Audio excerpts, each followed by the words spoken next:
வந்து கடுப்பாயி சோழன்ட்ட வந்து பேசவே இல்லைங்க. ஏன்னா கார் ஓட்டி ட்ராவல் பண்ணும்போது பார்த்திங்கன்னா, வரப்போகிற பொண்ணுகிட்டலாம் கடலை போட்டுட்டு இருந்தா எல்லாத்துக்கும் கோவம் வரதானங்க செய்யும். அதே டைம் நிலா கோவமா உள்ளே போயிடுறாங்க. அதே டைம் பார்த்திங்கன்னா, அவங்க அண்ணன் தம்பி எல்லோரும் தூங்க போயில பாட்டி சொல்கிறாரு, "டேய் ஏன்டா இப்படிலாம் பண்ணுற?" அப்படிங்கிற மாதிரி கேட்கல. "டேய் நீ எனக்கு தம்பி தான், அண்ணன் கிடையாது." அப்படிங்கிற மாதிரி சோழன் ஓவராக பில்டப் கொடுத்துருக்காரு.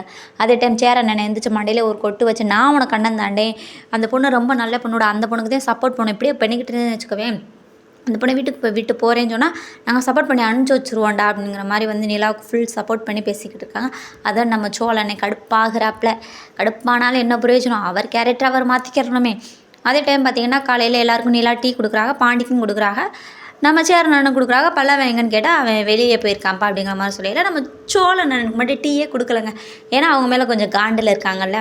அதே டைம் பார்த்திங்கன்னா, பாண்டிகிட்ட போய் டீயை பிடுங்கன்னு சொல்லிட்டு கீழே கொட்டிடுறாங்க. நிலா வந்து பார்த்துட்டு, நீங்கள் தான் இப்போ தொடக்கன்னு சொல்லிட்டு, சோழனுக்கு போட்ட டீ கிச்சனில் இருக்குது, நீங்கள் எடுத்துக்கோங்க பாண்டி, அவரை துடைக்க சொல்லுங்கன்னு சொல்லிட்டு மாப் போட்டு துடைக்க விட்டாங்கங்க. டீ கூட குடிக்காமல் துடைக்க விட்டாங்களேன்னு திட்டிக்கிட்டே துடைச்சிக்கிட்டு இருக்காருங்க.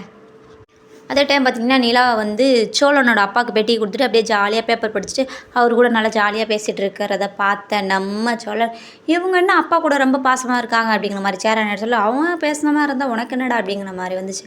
சேரண்ணன் வந்து சோழனை சொல்லிட்டு போயிடுறாரு. அதே டைம் வந்து பம்பா போட்டு வீட்டை தொடச்சிட்டு இருக்காரு. அதோட சேரண்ணனை வாங்கி தொடச்சிட்டு நம்ம எல்லோரும் இன்றைக்கி கோயிலுக்கு போகிறோம் அப்படிங்கிற மாதிரி சொல்லிட்டு எல்லோரும் கோயிலுக்கு போகிறாங்க. அங்கே போய் சாமி கும்பிட்டுட்டு அந்த டைம் பார்த்திங்கன்னா, சேரன் என்ன செய்கிறாரு, ஒரு சூடத்தை பொருத்தி வச்சு சோழனன் கூப்பிட்டு, "நீ இனிமேல் தப்பு பண்ண மாட்டேன், எந்த பொண்ணுகிட்ட பேச மாட்டேன், எனக்கு கல்யாணம் ஆயிடுச்சுன்னு சொல்லுவேன், மறைக்க மாட்டேன் கல்யாணம் ஆனதை" அப்படிங்கிற மாதிரிலாம் சொல்லி சத்தியம் வாங்குறாருங்க.